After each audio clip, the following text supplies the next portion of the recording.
Mittal స్టీల్కి captive mines కావాలి అని చెప్పేసి డిమాండ్ చేస్తూ మీ కూటమి ప్రభుత్వం నుంచి ముఖ్యమంత్రి గారి ఆధ్వర్యంలో స్పెషల్గా ఒక మంత్రుల బృందం కలిసింది, లెటర్లు రాశారు.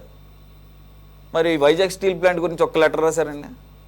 వైజాగ్ స్టీల్ ప్లాంట్ గురించి ఒక్కసారైనా మంత్రుల బృందం వెళ్ళి కేంద్ర ప్రభుత్వ పెద్దలతో మాట్లాడారండి? ఏది ఇంపార్టెంట్? మిత్తలు ఏమన్నా మన చుట్టమా? మిత్తలు ఒక ప్రైవేట్ పర్సన్, మిత్తలు వచ్చి చేసేది బిజినెస్. కానీ ఇక్కడ మనది గవర్నమెంట్ ఆర్గనైజేషన్ అండి. ఇది 50 సంవత్సరాలుగా మనకి సర్వీస్ చేసింది, కొన్ని వేల లక్షల కోట్లు ధనాన్ని సమకూర్చింది ఎక్స్చెక్కర్కి, అటు సెంటర్కి కానీ స్టేట్కి కానీ. మరి ఆ సర్వీస్ అంతా మర్చిపోయి ఇప్పుడు మన వాళ్ళు పెద్దవాళ్ళు అయిపోతారు. ఇంట్లో పెద్దవాళ్ళు అయిపోయిన తర్వాత వాళ్ళు జీవితాంతం చేసిన సర్వీస్ని మర్చిపోయి ఇప్పుడు వాళ్ళు పెద్దవాళ్ళు అయిపోయి ముసలాళ్ళు అయిపోయారు కాబట్టి పనికిరారని చెప్పేసి ఎలా అయితే పక్కన పెడితే ఎంత అమానవీయమో ఎంత అమానుషమో. కష్టాలు వచ్చినప్పుడు అప్పటి వరకు ఆ పరిశ్రమ చేసినటువంటి ఇచ్చినటువంటి వాటన్నింటిని మర్చిపోయి ఏదో పాలసీ డెసిషన్ అని చెప్పేసి వాళ్ళు నిర్ణయం తీసుకుంటే మేము ఆపామని చెప్పేసి ఆ మాటల్లో చిత్తశుద్ధి లేకుండా ప్రయత్నాలు చేసినా కూడా ఈ రకమైన విమర్శలే వస్తాయి. కాబట్టి ఇమీడియట్గా చేయాల్సింది ఏంటంటే, మొదటి నుంచి దీనికి ఉన్న డిమాండు ఒకటి, క్యాప్టివ్ మైన్స్ ఇప్పించాలి. మరి ఇన్ని సంవత్సరాలైనా దానికి క్యాప్టివ్ మైన్స్ యొక్క యోగం ఎందుకు పట్టలేదు అర్థం కాలేదు. లేదంటే వాళ్ళు అడుగుతున్నారు కార్మికులు, మమ్మల్ని కనీసంగా సెయిల్లో అన్న కలపండి steel authority of India limited, ఎందుకంటే వాళ్ళకి మైన్స్ ఉంటాయి, ఓన్ మైన్స్. ఈ అడుక్కోవడాలు లేకపోతే మార్కెట్లో ఎక్కువ వాల్యూ పెట్టి కొంటాలు, దానిలో భాగంగా ఎక్స్పెండిచర్ పెరిగిపోయిందని చెప్పి సాకులు చెప్పటాలు, అందువల్ల మీరు ఉపయోగం లేదని చెప్పేసి కాయలా పడేటట్టుగా దాన్ని చేయటాలు, తర్వాత ప్రైవేట్ వాళ్ళకి అందుకని అమ్ముదామని చెప్పేసి అనుకుంటున్నామని చెప్పేసి వాళ్ళు డిఫెండ్ చేసుకునే అవకాశం కల్పించడాలు. ఈ స్ట్రాటజీస్ అన్ని మాకు తెలియదా సార్? మనకే ఇన్ని పాయింట్స్ తెలిసినప్పుడు అక్కడ పనిచేసేటటువంటి కార్మిక సంఘాలకి తెలియవా? What you say? Good evening Suresh garu. Sir, నాకు అర్థం కాని విషయం ఏంటంటే, స్టార్టింగ్ దగ్గర నుంచి మీరు మాట్లాడినా లేకుంటే ఇప్పుడు మిత్రుడు సురేష్ మాట్లాడినా, ఒకటి ఫస్ట్ మీరు ఒక పాయింట్ మాట్లాడారు, మిట్టల్ స్టీల్ ఏది ఇంపార్టెంట్ అంటే. రాష్ట్రానికి ఒక పరిశ్రమ రావటం ఇంపార్టెంట్ కాదో అవును అనేది నాకు అర్థం కాలేదు మీరు అడిగిన ప్రశ్న కదా. అంటే మిట్టల్ స్టీల్ రావటం వల్ల వైజాగ్ స్టీల్ ప్లాంట్ పడిపోతుందా, లేకుంటే మిట్టల్ స్టీల్ రావటం వల్ల వైజాగ్ స్టీల్ ప్లాంట్ తీసేస్తున్నారా, అమ్మేస్తున్నారా, ప్రైవేటీకరణ చేస్తున్నారా? ఈరోజు ఆంధ్రప్రదేశ్ రాష్ట్ర గౌరవ ముఖ్యమంత్రి గారు ప్రమాణ స్వీకారం చేసిన తర్వాత అనేక మార్లు చెప్పారు, వైజాగ్ స్టీల్ ప్లాంట్ ప్రైవేటీకరణ జరగడం లేదు. ఈరోజు మేము కేంద్రంతో మాట్లాడుకున్నాం, కేంద్రాన్ని ఒప్పించాం. ఈరోజు వైజాగ్ స్టీల్ ప్లాంట్ కి నిధులు తెప్పించుకుంటున్నాం. 11,400 కోట్ల రూపాయల నిధుల్ని కేంద్ర ప్రభుత్వంతో ప్రకటింపజేపించుకున్నాం. అందులో ఆల్రెడీ 8,000 కోట్ల రూపాయలు ఇచ్చారు. మళ్ళీ మొన్న కూడా 1,600 కోట్ల రూపాయలు ఇవ్వటం కూడా జరిగింది. ఇవన్నీ మన కళ్ళకు కనపడుతున్న విషయాలు. ఈరోజు మిట్టల్ స్టీల్ ప్లాంట్ కోసం మొత్తం బృందం అంతా వెళ్ళిపోయింది అంటే, సార్ ఈరోజు ఈ రాష్ట్రంలో ఒక పెట్టుబడిని తీసుకురావాలి కాబట్టి ఆ పెట్టుబడి కోసం ఈరోజు బృందం అంతా వెళ్ళింది. మన దగ్గర Vizag steel plant already established plant, running plant. ఈరోజు మనమే మాట్లాడుకుంటున్నాం, వైజాగ్ స్టీల్ ప్లాంట్ గతంతో పోల్చుకుంటే ఇప్పుడు దాని స్టీల్ ఉత్పత్తి పెరిగింది అనేది మనం సంతోషించాల్సిన విషయం. ఈరోజు ఏ కార్మిక సంఘాల గురించి మీరు ఏదైతే మాట్లాడుతున్నారో, ఈరోజు గౌరవ లోకేష్ గారు ఏదైతే స్టీల్ ప్లాంట్ బాధితుల్ని పరామర్శించడానికి వెళ్ళినప్పుడు ఒక పెద్ద ఆయన, మొత్తం మీరు వీడియో విన్నారో లేదో నాకు తెలియదు కానీ, బట్ మేమందరం విన్నది, మాకు మీడియా ద్వారానే విన్నది. మేము కూడా మేమే పర్సనల్ గా అక్కడికి వెళ్ళి చూపెట్టి విన్నది కాదు, మీడియాలో వచ్చింది విన్నదే. ఒక పెద్ద మనిషి, ఆయన ఎవరో కూడా నాకు తెలియదు, ఆయన కూడా ఆ కార్మిక సంఘానికి సంబంధించిన నాయకుడు, మీరు ఇలాంటి ప్యాకేజ్ పట్టకొచ్చారు కాబట్టి, మీరు ప్యాకేజ్ తీసుకొచ్చి స్టార్ట్ చేశారు కాబట్టి ఇలా జరిగింది, ప్రాణాలు కోల్పోయారు, అసలు మీరు తీసుకురాకపోతే ఇదేమీ లేదు కదా అని. What type of question is that? నాకు అర్థం కాదు. అంటే ప్యాకేజ్ తీసుకొచ్చారు కాబట్టి ఈరోజు బ్లాస్ట్ జరిగిందా? ఈరోజు ఒక కార్మిక సంఘ నాయకుడు మాట్లాడిన మాట సార్, అది మేము మాట్లాడిందో లేకుంటే మేము సృష్టించిన మాటో కాదు, మేము కూడా మీడియాలోనే విన్న మాటే. మళ్ళీ అది మీ మీడియాలో ఆ మీడియాలో అంటే చాలా యూట్యూబ్ ఛానల్స్ లో కూడా చూసాను, చాలా యూట్యూబ్ ఛానల్స్ లో కూడా విన్నా. ఎందుకంటే నేను ఎందుకు ఆ కన్క్లూజన్ చెప్తున్నానంటే, మేము విన్నాం సార్, ఒక నిమిషం, మేము విన్నాం సార్. అలాగే మీరు నన్ను క్వశ్చన్ చేశారు కదా, ఒక నిమిషం, మీరు నన్ను క్వశ్చన్ చేశారు కదా, క్వశ్చన్ చేయొచ్చు, తప్పేం కాదు. అలాగదండి, మిత్తల్ స్టీల్ ప్లాంట్ రావద్దని నేను ఎక్కడ అనలేదు. నేను అన్నది ఏంటంటే, పనిలో పనిగా అఫీషియల్గా ఒక లెటర్ రాసామంటున్నారు కదా, ఇన్ని సంవత్సరాలైనా ఇన్ని దశాబ్దాలైనా దీనికి క్యాప్టివ్ మైన్స్ లేదు, దీనికి మిత్తలకి ఎలాగైతే క్యాప్టివ్ మైన్స్ కోసం లెటర్ రాశారో బాధ్యతగా, అంతకన్నా బాధ్యతగా ఒక లెటర్ వైజాగ్ స్టీల్ ప్లాంట్ గురించి కూడా క్యాప్టివ్ మైన్స్ కల్పించండి, లేదంటే సెయిల్లో కలపండి అని చెప్పేసి ఎందుకు రాయలేదని అడిగా. నా క్వశ్చన్ ఓకే, మీరు దానికి కావాలంటే అబ్జెక్ట్ చేసుకోవచ్చు, నో ప్రాబ్లం. సెకండ్ పాయింట్, ఈరోజు మీరు విన్నదే నేను విన్నా, అందరూ విన్నారు. దాని అర్థం ఏంటంటే, నాకు అర్థమైంది, నేను చెప్తున్నా, నేనేమి దాంట్లో ఉన్న నెగిటివ్ ఇట్లా. ఎస్, వినంగానే చాలా పరుషంగా అనిపిస్తుంది, కానీ వారున్న బాధలో యాంగ్విష్లో నుంచి వచ్చింది, దానిలో కూడా వాస్తవం ఉంది. నాకు అర్థమైంది చెప్తున్నా ఏంటంటే, మీరేదైతే 11,400 కోట్ల రూపాయలు లేదంటే కనుక ప్రైవేటైజేషన్ కాకుండా మేము ఆపాయని చెప్పేసి చెప్తున్నారో అదే మా కొంప ముంచింది. అంటే దానికి కారణం ఏంటంటే, 11,400 కోట్ల రూపాయలు ఇచ్చాం కదరా, చచ్చినట్టు పని చేయరా, నాకు ప్రొడక్షన్ కావాలరా, నాకు ఇంత టార్గెట్ కావాలని చెప్పేసి నెత్తిన టార్గెట్ పెట్టి ఏ వేల మంది అక్కడ కార్మికులేమో ఓ పక్కన విఆర్ఎస్లు తీసుకొని లేకపోతే తొలగించబడి వాళ్ళ ప్లేస్లో ఒక్క ఫ్రెష్ రిక్రూట్మెంట్ లేకపోవడం మూలంగా అధిక భారం పడి ఒత్తిడి పడి అందువల్ల యాక్సిడెంట్ జరగడానికి కారణమైంది. మెయింటెనెన్స్కి రూపాయి ఖర్చు పెట్టలేదు, అలాగే ఎక్విప్మెంట్ రీప్లేస్ చేయడంలో ఒక్క రూపాయి ఖర్చు పెట్టలేదు అని చెప్పేసి కార్మిక సంఘాలు చెప్తున్న బాధలోంచి వచ్చినటువంటి మాటగా నాకు అర్థమైంది. Yeah, you can proceed now. Okay, మీకు అర్థమైంది, మీరు మీ ఆవేదనని చెప్పారు. Well, super. ఇప్పుడు నాకు అర్థమైంది, నేను నా మాటలో నేను చెప్తాను. చెప్పండి. ఇప్పుడు కార్మిక సంఘం నాయకుడికి ఒక ఆవేదన వచ్చింది, మీరు ఇలా తీసుకొచ్చారు కాబట్టి ఇక్కడ మాకు ఎక్విప్మెంట్ లేదు, లేకుంటే సరైన మెన్ పవర్ లేదు, లేకుంటే ఇలా జరుగుతుంది, మేము ఇలా మాట్లాడుతున్నాము అని. సార్, ఈరోజు అక్కడ కార్మిక సంఘంతో పాటు ఈరోజు కార్మికులు అనేక మంది అక్కడ పనిచేస్తున్నారు. ఈ కార్మిక సంఘాల వాళ్ళ పాత్ర ఎంతవరకు ఉంటుంది అనేది, ఎందుకంటే నేను ఎప్పుడు వెళ్ళి నేరుగా చూసినది, నేను వాళ్ళ మీద కామెంట్ చేసేదానికి నా స్థాయి కూడా సరిపోదు. బట్ నాకున్న అవగాహన ఏంటంటే, ఈరోజు ఇక్కడ మెన్ పవర్ ని తగ్గించేశారు, మెన్ పవర్ ని తీసేశారు, దీనివల్లే బ్లాస్ట్ జరిగింది, ఇట్లా జరిగింది, ఇట్లా జరిగింది అంటూ మీరు అందరు కార్మిక సంఘాలకి సంబంధించిన వ్యక్తులే కదా. You had a lot of medias, you had a lot of voice. మీరు రావచ్చు, మాట్లాడొచ్చు. ఈరోజు సంఘటన జరిగింది కాబట్టి ఈ రోజు వచ్చి మీరు మాట్లాడుతున్నారు. సంఘటన జరగకపోతే, ఈరోజు ఎటువంటి సంఘటన జరగలేదు సార్. ఫర్ ఎగ్జాంపుల్, ఈరోజు సంఘటన జరిగింది అనుకోకుండా, ప్రమాదశాత్తు బాధాకరమైన విషయం, మరణించటం బాధాకరమైన విషయం, 8 మంది చనిపోయారు, 6 మంది గాయపడిన వారు ఉన్నారు. ఈ రోజు మేము 20 నెలలుగా మాట్లాడుతున్నాము. ఎవరితో మాట్లాడి 20 నెలలుగా? ఈ రోజు నేను కార్మిక సంఘాల వాళ్ళని తప్పు పట్టాలనుకోవట్లా. ఇక్కడ ఒక విషయం ఏంటంటే సార్, బాధ ఆవేదన అందరికీ ఉంటుంది. సురేష్ గారు, ఈ రోజు లోకేష్ గారు అక్కడ ఎవరైతే కుటుంబీకులు కలిసి మాట్లాడుతున్నారు, చనిపోయిన కుటుంబీకులతోటి వాళ్ళకి చెప్పి వాళ్ళకి ఒక భరోసా, ఒక ధైర్యం ఇచ్చినప్పుడు they should be some patience. ఇప్పుడు ఆయన ఏమన్నాడు, సార్ చనిపోయింది మీ కుటుంబాలకు సంబంధించిన వ్యక్తులు కాదు, ఇక్కడ చనిపోయిన కుటుంబాలతో నేను మాట్లాడుతున్నాను, కాసేపు ఆగండి సార్ అని రిక్వెస్ట్ చేసుకున్నాడు. అందులో తప్పేమీ లేదు సార్, ఎందుకంటే కనీసం మాట్లాడే అవకాశం ఇవ్వాలి కదా. మీరు వెళ్ళిన దగ్గర నుంచి ప్రకటించండి ప్రకటిస్తారు.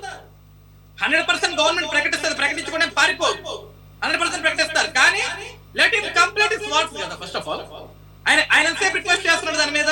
ఇప్పుడు మీరన్న కార్మిక సంఘాల నాయకులే కదా అక్కడ ఉంది.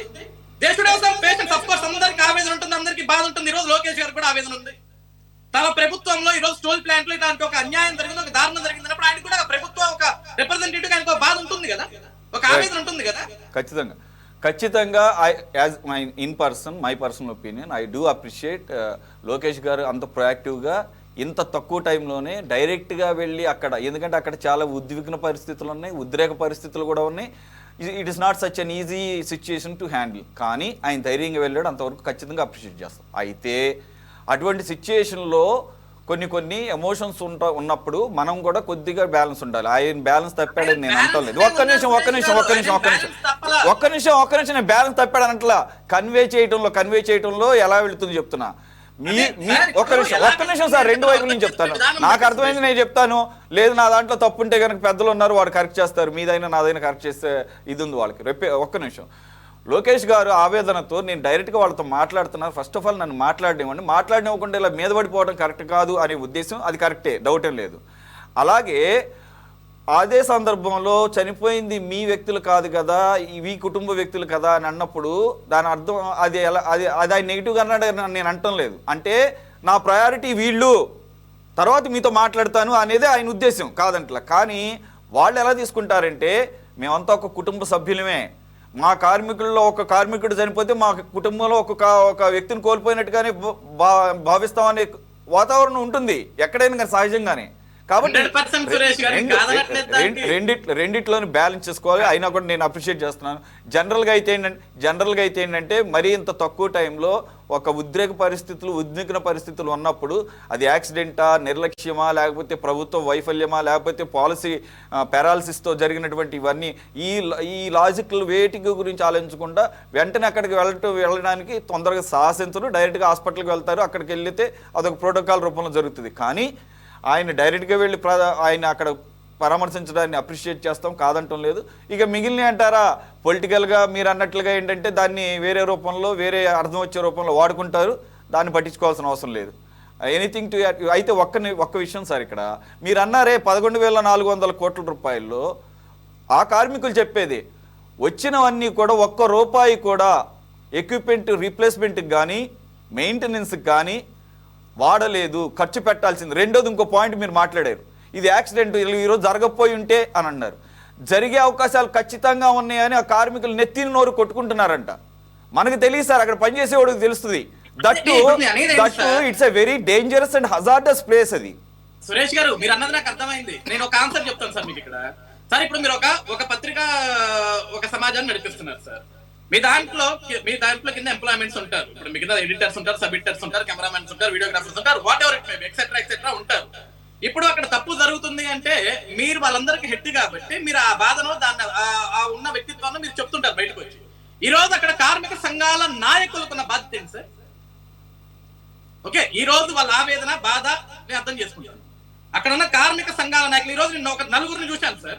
I don't know about their names also. ఒక నలుగురిని చూశాను, ఒక మహిళ, ముగ్గురు కేవలం ఒకటే ఛానల్ కి ఇంటర్వ్యూ ఇచ్చారు. I don't need to say about that channel pair also. ఒకటే ఛానల్ తోటి ఆ నలుగురు కూడా మాట్లాడారు. ఆయన ఒక్కడే వెళ్ళాడు, మైక్ ఎత్తుకుని ఆయన ఒక్కడే అడిగాడు, ఏంటి ఇప్పుడు కార్మిక సంఘాలని లోకేష్ గారు దూరం చేయాలనుకుంటున్నాడా, మీ మధ్య గొడవ పెట్టాలనుకుంటున్నాడా అడిగిన క్వశ్చన్, ఆయన ఒక జర్నలిస్ట్ అడిగిన క్వశ్చన్, ఒక విలేకరి వాళ్ళని అడిగిన క్వశ్చన్. వాళ్ళు కూడా అదే చెప్పారు, మేము షేమ్ఫుల్ గా ఫీల్ అవుతున్నాం లోకేష్ గారు ఇక్కడికి రావటం, ఆయన మా మీద అరవటం మాకు నచ్చలేదు, మా బాధలు మాకు ఉన్నాయి. మీ బాధలు మీకున్నప్పుడు మీరు చెప్పాలి. ఎందుకంటే మీరు హెడ్స్, రిప్రజెంటేటివ్ హెడ్స్, మీరు యూనియన్స్, మీరు కార్మిక సంఘాలకు యూనియన్స్, మీ బాధ్యత కదా అది. ఈ రోజు కార్మికులు కష్టించి శ్రమించి 18 గంటలు 19 గంటలు అందులో పనిచేస్తున్నప్పుడు వాళ్ళ కష్టాన్ని ప్రశ్నించాల్సిన బాధ్యత మీ మీద ఉంది. ప్రభుత్వానికి చేరజేయాల్సిన బాధ్యత మీ మీద ఉంది. 20 నెలలుగా మగ్గిపోతున్నామంటే మగ్గిపోతున్నాం విషయం మాట్లాడచ్చు. అయితే వాళ్ళు ఆ రకమైనటువంటి వాయిస్ వినిపించడానికి వాళ్ళు ఎప్పుడు సిద్ధంగా ఉన్నామని వాళ్ళు చెప్తారు. ప్రభుత్వం ఆ రకంగా ప్రభుత్వం ఆ రకంగా ఛానల్ అయినా ఒకటండి సజ్జ గారు, ఇదంతా వద్దు. కానీ పాయింట్ ఏంటంటే అక్కడ ఒక ఉద్యమం కూడా నడుస్తూ ఉంది. వాళ్ళు ఇప్పటికీ కూడా ప్రభుత్వం యొక్క మాటల్ని నమ్మటం లేదు. ఎందుకంటే నేను అడిగినట్టు ఏదో నోటి మాటగా చెప్పడం కాకుండా, అలాగే డబ్బులు పంపించామంటే దేనికోసం పంపించారో చెప్పకుండా, దేనికి ఖర్చు పెడుతున్నారో తెలియని చెప్పకుండా, అక్కడ వాళ్ళకి అది కూడా తెలుసు అనుకుంటా, సరిగా ఖర్చు పెట్టాల్సిన వాటికి ఖర్చు పెట్టడం లేదు. ఆ సందర్భంలో ప్రైవేటైజేషన్ ఆగిపోయింది అని దాన్ని వాళ్ళు ఇప్పటికీ నమ్మటం లేదు. అందుకని ఆ యాజిటేషన్స్ ఇప్పటికీ కంటిన్యూ చేస్తున్నారు. కాబట్టి అక్కడ సమస్య ఉంది. ఛానలైజ్ చేయాల్సింది ప్రభుత్వమే వాళ్ళ దగ్గరికి వెళ్ళాలి.